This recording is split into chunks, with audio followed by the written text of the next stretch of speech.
Pemirsa, tiba hari di mana Mahfud MD menyatakan mundur dari kursi Menteri Kabinet Jokowi sebagai Menko Polhukam. Langkah Mahfud dipuji Ganjar dengan penuh rasa bangga. Apakah sikap politik Mahfud akan berimplikasi secara elektoral? Kita akan membahasnya bersama politisi PD Perjuangan Andreas Hugo Parira dan pakar komunikasi politik Pangi Syarwi Caniago. Selamat sore abang-abang sekalian. Selamat sore, Gila. Selamat sore, Bu Pagi.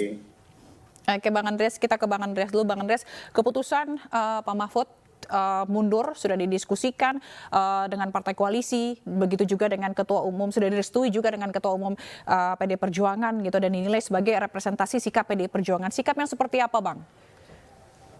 Ya, saya kira dengan mundurnya Pak Mahfud ini juga memberikan contoh teladanan bagi untuk pejabat publik terutama yang ada di kabinet sekarang.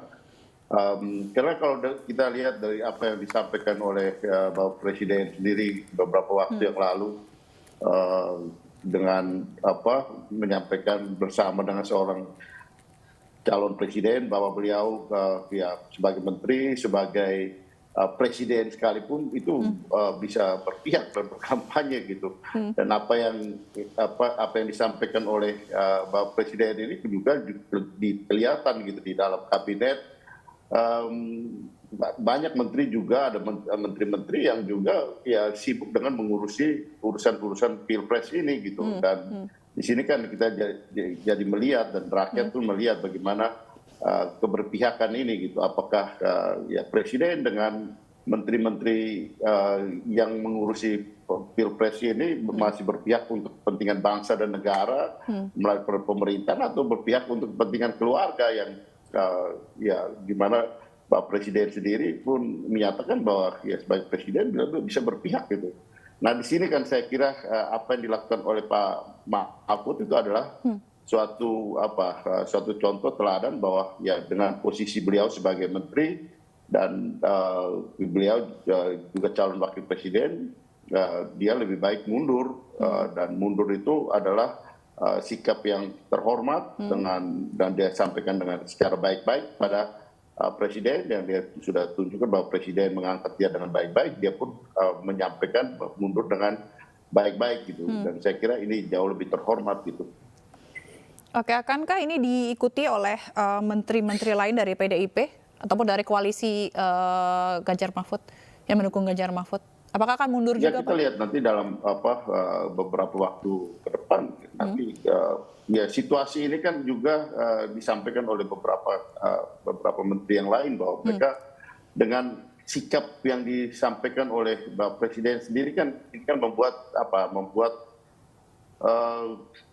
menteri-menteri yang bekerja selama ini membantu beliau menjadi tidak nyaman juga gitu. Dalam arti presiden dalam posisi sebagai kepala pemerintahan, kepala negara menyampaikan bahwa dia sendiri bisa berpihak, sehingga dengan demikian bagaimana proses pemerintahan ini berjalan dan bekerja gitu. Kalau presiden berpihak, apakah para menteri yang ada di dalam pemerintahan ini harus berbeda pihak dengan Bapak Presiden? Nah ini kan situasi yang kita alami, kita lihat sendiri. Misalnya dengan apa yang terjadi dengan Menteri Sosial, dengan tugas dan fungsinya, justru beberapa waktu terakhir ini kita lihat kemana-mana justru presiden yang pergi membagi-bagi bansos. Sementara itu kan sebenarnya wilayah tugas dan kerja dari Menteri Sosial sebenarnya. Jadi situasi ini kan membuat rakyat pun melihat gitu bagaimana proses pemerintahan ini berjalan, dan bagaimana sikap dan positioning dari para kepala pemerintahan dan kepala negara dan juga para menteri-menterinya di situ. Oke. Bang Pangi, tadi Bang Andreas menyebutkan bahwa di lapangan nyatanya sekarang Presiden juga ikut membagi-bagikan begitu ya, bahkan mendeklarasikan boleh ikut kampanye dengan mengajak serta beberapa menterinya. Haruskah menteri-menteri yang memiliki konflik of interest ini juga harus mundur dari jabatannya? Iya Mbak Zila, apa yang disampaikan Bang Andreas, saya memang ikut Bang Andreas dalam konteks ini bahwa menteri ini harus ikut konstitusi demokrasi ini harus dijaga. Karena begini, abuse of power itu sangat mudah tergelincir kepada konflik kepentingan dan tidak mudah membedakan presiden sebagai kepala negara, sebagai kepala pemerintahan dengan presiden sebagai konflik kepentingan untuk memastikan Gibran atau menggendong Gibran. Apalagi menteri-menteri hari ini sudah ingin menggendong Gibran semua gitu dan bekerja untuk kepentingan, bukan lagi kepentingan rakyat, pelayanan rakyat, tapi kepentingan kelompok, golongan dan keluarga tertentu. Nah, prinsip demokrasi Mbak Zila itu adalah ada 4 prinsip penting dalam demokrasi yang harus kita jaga. Pertama adalah prinsip equality, yaitu bukan melawan inequality, tapi kesetaraan itu menjadi hal mutlak dan itu absolut di dalam konteks demokrasi. Yang kedua adalah dengan konteks freedom, kebebasan, tidak ada intimidasi, tidak ada izin yang dicabut, tidak ada mobil yang susah untuk berkampanye dan seterusnya. Yang ketiga adalah menjalankan undang-undang yang sudah ada. Nah, kemudian ada prinsip yang sangat penting lagi adalah yang kita jaga adalah prinsip yang betul-betul menjunjung hak asasi manusia, peradilan yang bebas dan seterusnya. Nah, di dalam konteks ini bagaimana mungkin kemudian ya kita bisa menyaksikan hari ini Presiden bagi-bagi bansos ya langsung ke lapangan. Kenapa tidak Menteri Sosial? Ini kan juga menarik. Padahal selama ini direct minute and direct place-nya Kemensos, Ibu Risma itu membagikan bansos. Nah, tiba-tiba hari ini kita tidak mengerti, tidak paham bagaimana caranya menjelaskan ke kita ya. Tiba-tiba yang bagi bansos itu Presiden langsung. Harusnya Presiden kan jaga jarak. Yang berbahaya lagi adalah Presiden selalu mengatakan tidak boleh menggunakan fasilitas negara. Nah, sekarang bagaimana mungkin kemudian bansos yang dibagikan, BLT yang dibagikan, bantalan sosial lainnya, bahkan BLT yang sebelumnya setelah Februari, sekarang BLT-nya dibayar 6 bulan langsung 600.000, itu dibayarkan dimajukan sebelum 14 Februari. Apakah itu bukan abuse of power? Apakah itu bukan penyalahgunaan kekuasaan? Dan kemudian yang menariknya, itu diklaim, dipersonalisasi, dipersonifikasi bahwa itu bantuan Pak Jokowi, bukan bantuan Presiden. Padahal itu jelas uang rakyat yang dibagikan dari pajak yang diambil. Tidak boleh dijadikan sebagai komunitas politik elektoral untuk kepentingan kelompok golongan tertentu atau kepentingan keluarga tertentu atau kepentingan segelintir orang saja. Padahal itu uang rakyat pajak yang kemudian dipolitisasi yang namanya bansos, raskin, BLT, dan itu dipercepat. Dan selama ini bansos itu urusannya Kemensos, tiba-tiba ada dikasih ke ruang lain, pos lain, bisa dipindahkan anggarannya, Mbak. Apakah itu bukan abuse of power? Itu menurut saya sangat telanjang dan sangat kasar dan sangat norak gitu, pelanggaran-pelanggaran bahwa itu tidak menjalankan undang-undang ya, tidak menjalankan konstitusi, dan itu yang kemudian saya katakan katanya Presiden tidak berpihak, Presiden tidak abuse of power. Sekarang bagaimana cara membedakannya, Mbak? Presiden keliling bagikan bansos langsung, dia pakai pesawat kepresidenan, dia pakai pas pampres, dia memakai fasilitas negara. Itu kan sulit kemudian Presiden katanya cuti. Memang kalau cuti Presiden nggak bisa pakai pas pampres, nggak bisa pakai pesawat kan nggak bisa.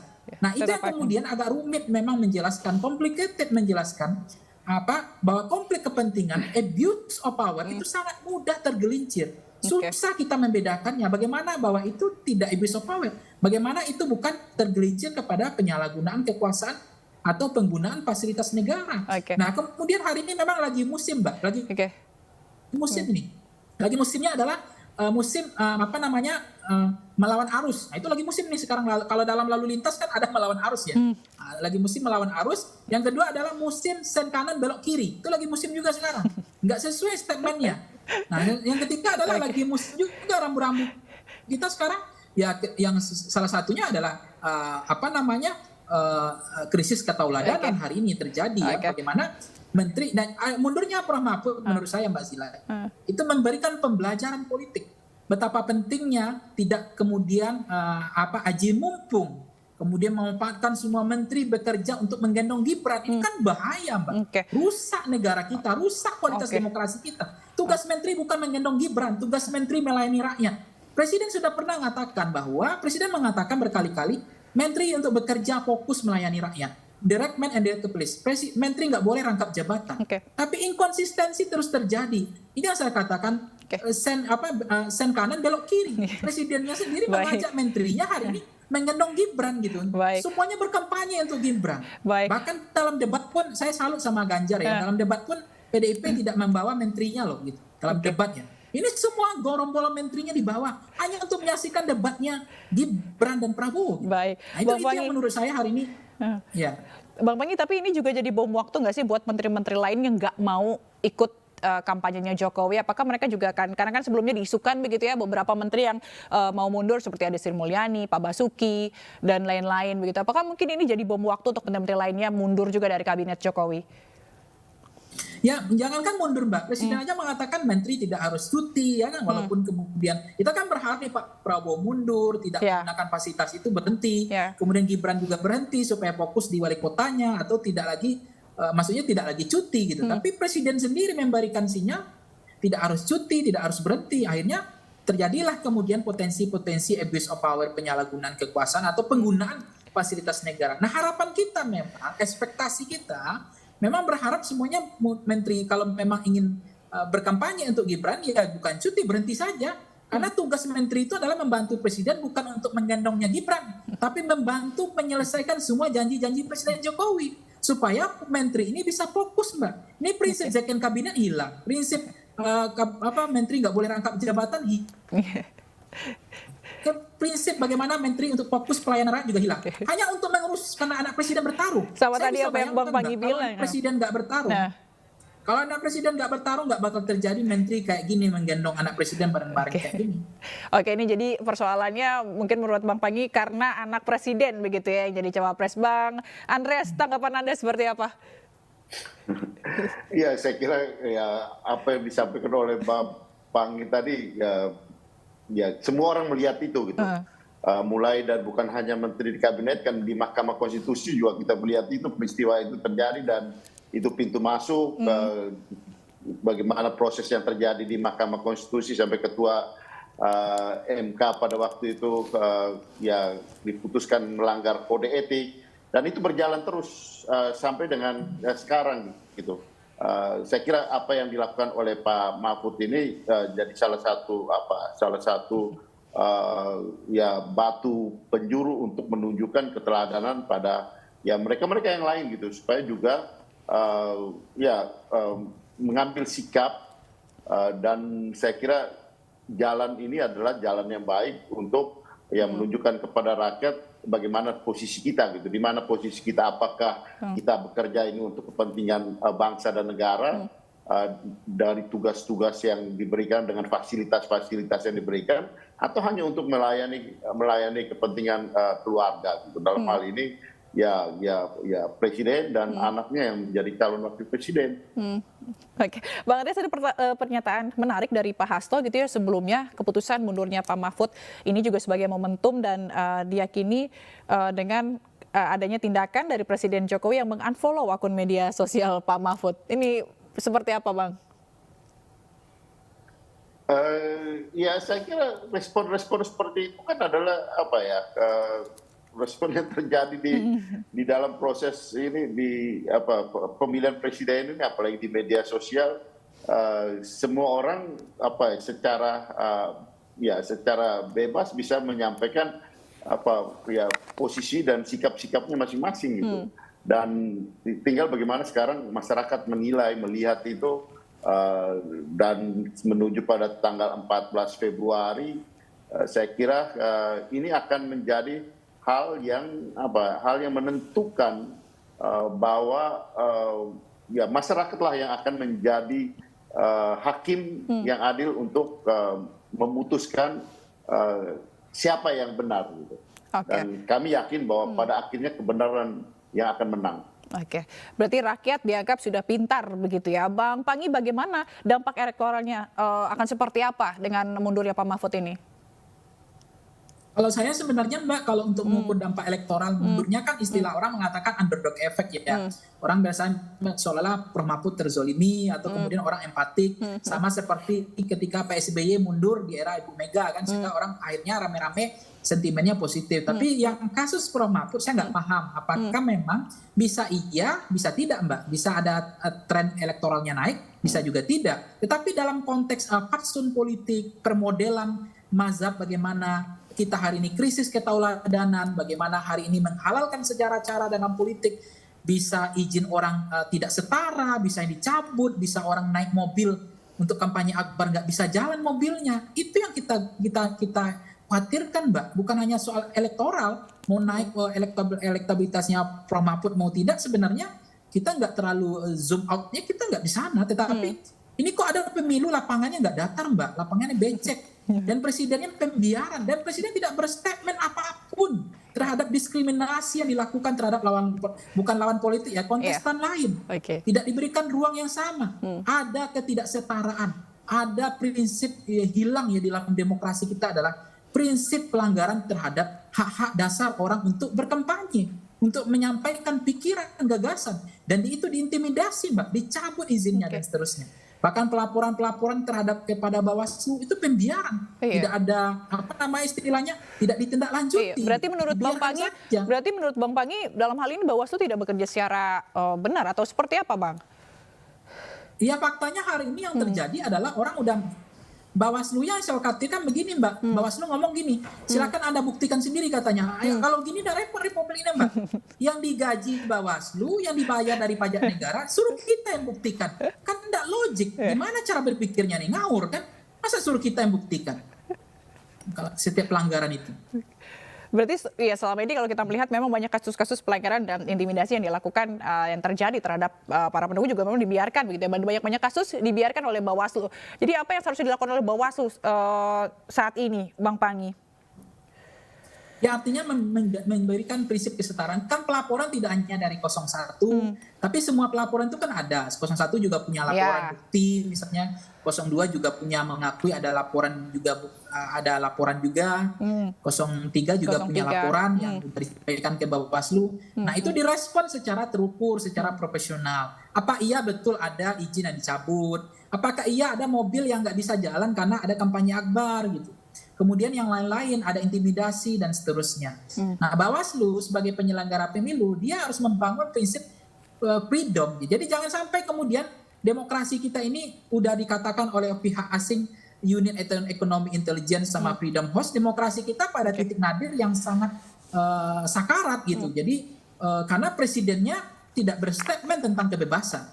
Presiden diam soal kesetaraan. Presiden pembiaran terhadap bagaimana tidak menjalankan undang-undang.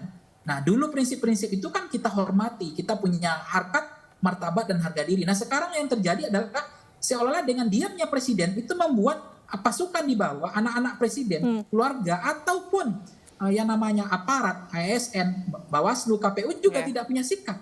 Karena diamnya presiden itu seolah diamini bahwa presiden membiarkan gitu. Nah, itu yang saya katakan. Kalau misalnya presiden berstatement saja, satu saja statement presiden, tolong berikan kesetaraan, jangan ada intimidasi, jangan ada izin yang dicabut gitu, jangan ada yang kemudian orang tidak bisa berkampanye. Satu itu saja Mbak, statement presiden, kata-kata diksi presiden, itu sudah berkelas banget Mbak, itu sudah dipahami oleh bawahan dia. Ini kita harus memberikan ruang yang sama. Ke prinsip equality, bukan inequality. Tapi nyatanya memang Presiden juga memberikan pernyataan atau statement yang berbeda, begitu yang tadinya netral, tiba-tiba sekarang terkesan berpihak gitu. Tapi kalau misalnya kita lihat gitu ya, Bang Pangi, tadi juga sudah disampaikan sama Bang Andreas bahwa sebenarnya rakyat saat ini sudah pintar. Rakyat saat ini sudah mulai kritis begitu. Tapi tetap dengan adanya tadi isu-isu yang dibawa, yang disampaikan Bang Pangi soal kesetaraan, demokrasi yang terbatas begitu. Apakah nantinya ini akan terpengaruh juga ke pemilih atau ke rakyat? Ya sebenarnya kalau dikatakan pemilih kita rasional, kritis, sudah cerdas, Mbak, enggak juga Mbak. Buktinya setelah ada bantuan, setelah adanya bansos diulirkan, BLT, tingkat kepuasan terhadap Pak Jokowi kan naik, hampir 80%.